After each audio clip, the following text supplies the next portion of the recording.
प्रेम से बोलो ओम नमो भगवते वासुदेवाय नमः।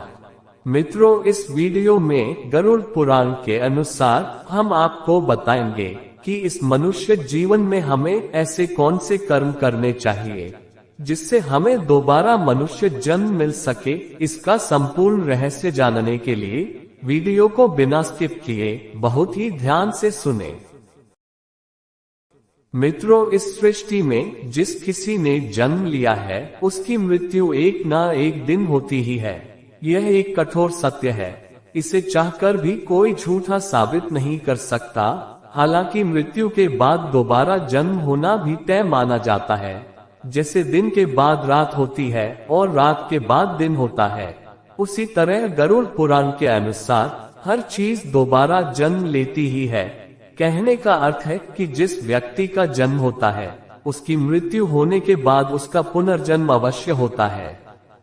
गरुड़ पुराण में ये भी बताया गया है कि मृत्यु के बाद किसी भी जीव को दोबारा किस योनि में जन्म मिलेगा, यह उसके पूर्वजन्म के कर्मों के आधार पर ही तय होता है। लेकिन मित्रों, क्या आप जानते हैं ऐसे कौन से कर्म हैं जिसे करने के बाद अगला जन्म भी मनुष्य का मिल सकता है?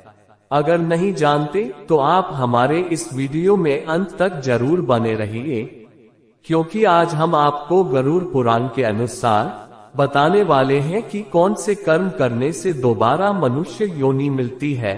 मित्रों, गरुड़ पुराण में बताया गया है कि कर्म अच्छे हो या बुरे, हर एक कर्म का फल इस संसार में रहने वाले प्रत्येक जीव को मिलना तय है। मनुष्य का अधिकार केवल कर्म करना है, फल देने का अधिकार परमात्मा के ही हाथ में है। मित्रों, इसके अलावा गरुड़ पुराण में ये भी बताया गया है कि मनुष्य अगले जन्म में किस योनि में जन्म लेगा, यह मनुष्य द्वारा किए गए कर्मों के हिसाब से ही तय होता है। आइए अब इसी बात को जान लेते हैं। मित्रों, सर्वप्रथम हम आपको ये बता दें कि इस जन्म में मनुष्य योनि मिली है तो आपका अगला जन्म भी मनुष्य योनि में ही होगा, ये तय नहीं है। गरुड़ पुराण के अनुसार जो अपने जीवन में अच्छे कर्म करते हैं सिर्फ उन्हें ही मनुष्य जीवन की प्राप्ति होती है। यही नहीं, कुछ मनुष्य ऐसे भी होते हैं जो कर्मों के कारण 84 लाख योनियों में भटकते रहते हैं और फिर अंत में उनका जन्म एक मनुष्य की योनि में होता है। मित्रों, कर्म 3 प्रकार के होते हैं: संचित कर्म, प्रारब्ध कर्म और क्रियमाण कर्म। संचित कर्म हमारे पूर्व जन्मों में किए गए कर्मों का जो ढेर है वह संचित कर्म है। प्रारब्ध कर्म उन्हीं कर्मों के आधार पर आपको जो शरीर प्राप्त हुआ है और पूर्व जन्म के कर्मों में जिन कर्मों का फल इस जन्म में भोगना पड़ता है वे प्रारब्ध कर्म कहे जाते हैं। क्रियमाण कर्म किसी भी व्यक्ति द्वारा वर्तमान जीवन में किया जा रहा कर्म ही क्रियमाण कर्म कहलाता है। आपके कर्मों की बड़ी संख्या में से जरा से कर्मों को लेकर आपको ये शरीर मिला है, बाकी आपके संचित कर्म संस्कार के रूप में पड़े हैं। सभी के कर्म के अनुसार जो संचित और प्रारब्ध कर्म है उनसे अगले जन्म का निर्माण होता है, जो तय करता है कि आपका अगला जन्म 84 लाख योनियों में से किसी भी योनि में हो सकता है।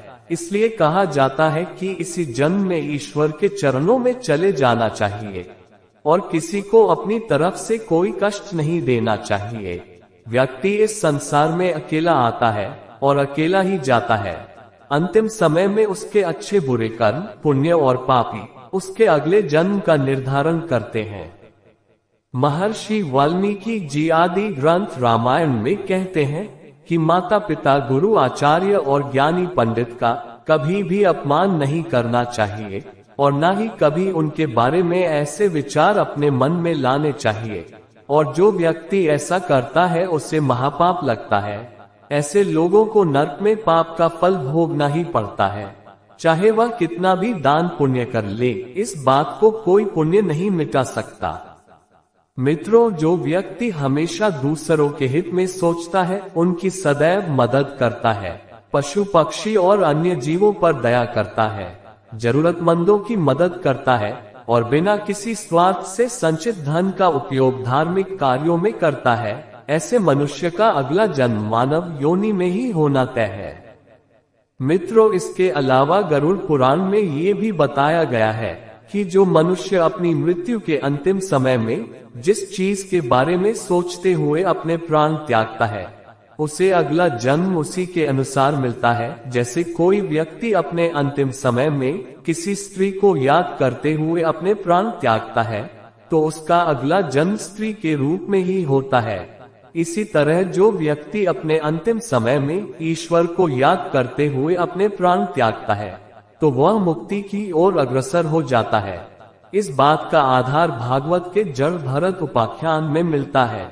यदि आप वो कथा जानना चाहते हैं तो हमें कमेंट में जरूर बताएं। मृत्यु के अंतिम क्षण के विचार ही एक मनुष्य के अगले जन्म को तय करते हैं। इसलिए धर्मशास्त्रों में ये बताया गया है कि मृत्यु के अंतिम समय में हमेशा राम नाम का जप करते रहना चाहिए। मित्रों, हम अंत में यही कहेंगे कि हर एक व्यक्ति को अपने जीवन में पुण्य कर्म करने चाहिए और हमेशा निस्वार्थ भाव से धर्म की राह पर चलना चाहिए।